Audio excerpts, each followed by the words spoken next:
অভিনেতা রাহুল অরুণোদয় বন্দ্যোপাধ্যায়ের আকস্মিক মৃত্যুকে ঘিরে শোক ও ক্ষোভে উত্তাল টালিগঞ্জের বিনোদন অঙ্গন।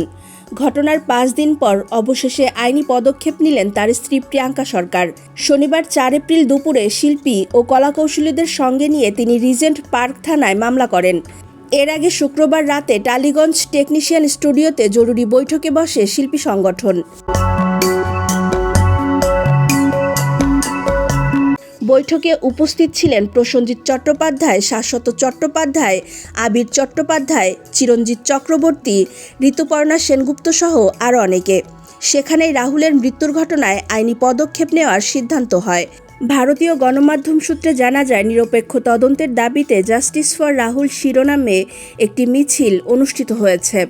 গতকাল বিকেলে টেকনিশিয়ান স্টুডিও থেকে শুরু হওয়ায় মিছিলে শিল্পী, কলাকৌশলী ও নাগরিক সমাজের প্রতিনিধিরা অংশ নিয়েছেন।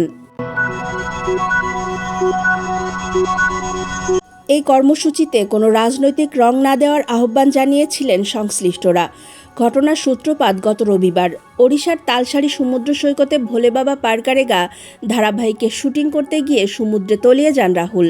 প্রত্যক্ষদর্শীদের বর্ণনায় ঘটনার বিভিন্ন দিক সামনে এলেও স্পষ্ট কোনো চিত্র পাওয়া যায়নি।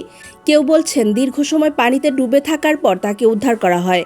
আবার কারো দাবি সহ অভিনেত্রীকে বাঁচাতে গিয়েই এই মর্মান্তিক পরিণতি ঘটে।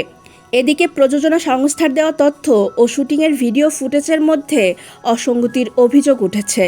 এতে রহস্য আরও ঘনীভূত হয়েছে। ঘটনার পূর্ণ সত্য উদ্ঘাটনের আগেই প্রযোজনা সংস্থাকে চিঠি দিয়েছিল শিল্পী সংগঠন, তবে প্রাপ্ত জবাবে সন্তুষ্ট হতে পারেননি তারা। উল্লেখ্য, এর আগে প্রসেনজিৎ চট্টোপাধ্যায়ের বাসভবনে একটি জরুরি বৈঠক অনুষ্ঠিত হয়, যেখানে উপস্থিত ছিলেন পরমব্রত চট্টোপাধ্যায়, অরিন্দম শীল, দেবসহ সংশ্লিষ্ট ব্যক্তিরা। সেখানেও নিরপেক্ষ তদন্তের দাবি জোরালোভাবে তোলা হয়।